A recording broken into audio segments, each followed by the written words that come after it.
So for this video in the bass walkthrough series, we're going to have a look at the bass line for Love Plus One. Now, I don't know why so many people ask me for this. It's not that good, is it? But I get a lot of requests to go through this. It's quite simple, but for some reason it seems to be getting a lot of requests. And well, maybe the answer is in its simplicity. Maybe that's the appeal. But who am I to say no? So let's have a quick look at that.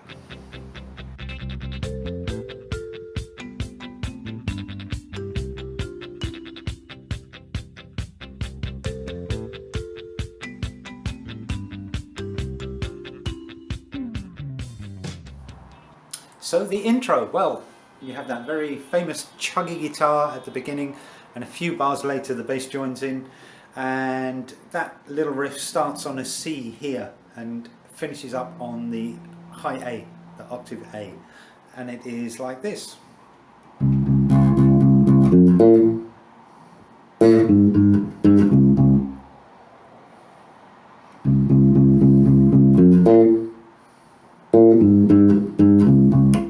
Usually I play with two fingers, minimum, but for this intro I just used the one finger because it's just a little bit more consistent, and you don't get a slightly different sound with each finger. The sound is the same, so that was actually a definite decision. It wasn't just a luck thing. So that's your intro. Then comes the big thing which everybody asks about, the slide down. Now, when I'm asked about how does that slide down go, my answer is usually the same answer that you would get from a Spanish bank teller in a bank when you asked him some question. And that answer is,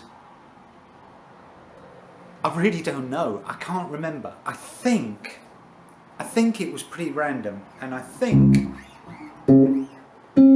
it starts off at this high C, and then as it comes down it covers the four strings. But I don't think there's any specific notes. There's no definite notes to start each string on. I think it's just a case of something like that. It doesn't make any musical sense whatsoever. It's more of an effect thing than anything else. But it does start from the C and end up on the first note of the verse, which is the F. So let's have a look at the verse.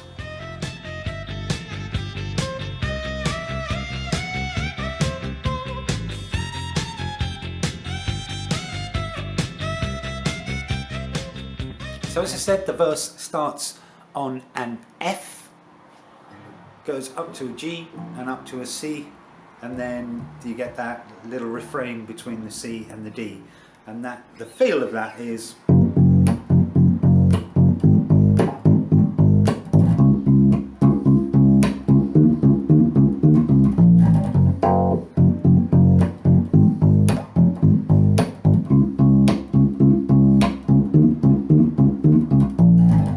always a slide down from the A, even sometimes it's a small one. There's a little refrain that happens before it goes into the chorus, and that is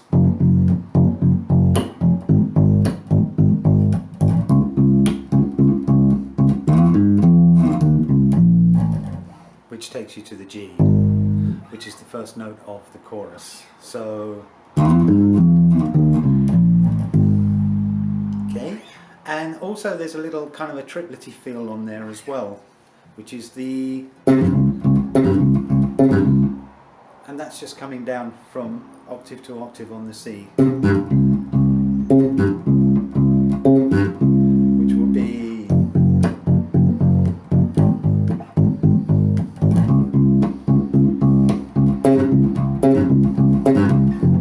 back down to the F. So let's have a look at the chorus.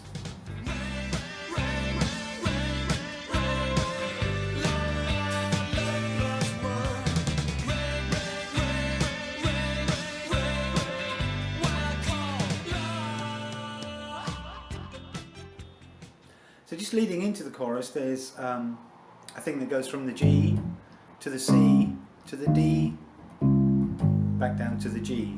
simple.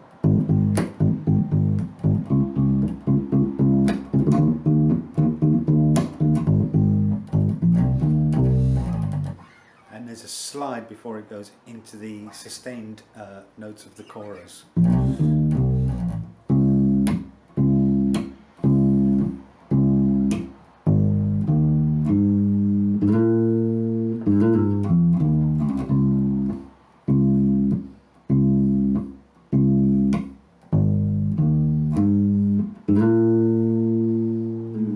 And then back down to the F for the next verse.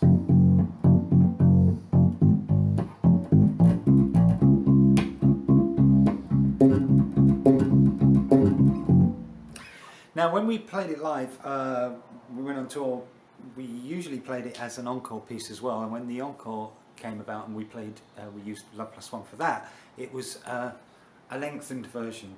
And what would happen was that it would break down after the final choruses with the brass. It would break down to just Blair keeping time on the snare, just hitting flams. No kick drum, no nothing, and Graham just gently stroking the chords, bring, bring, and Nick would talk to the audience and have this whole sort of kind of relationship thing with the audience. And then at some point I would look at Blair and count in a 4, and he'd come in with the full kit, but this time the kick drum would be on 4s. 1, 2, 3, 4, 1, 2. Graham would be back to chugging, and so I always used to change the bass line. There was no fill, it just came bang, in. I always used to change the bass line and make it just a little bit more funky and add a couple of octaves and a few lines into it. So sometimes if you want to play it live, that's quite a good feel to have. And that was more along the lines of this.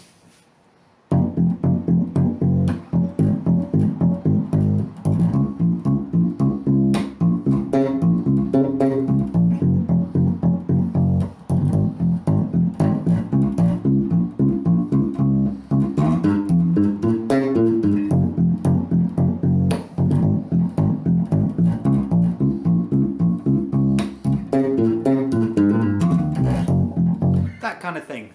Just funks it up a little bit, and the kick drum is on the 4 instead, which adds that extra groove to it as well. Is that it? Yeah, I think that's it.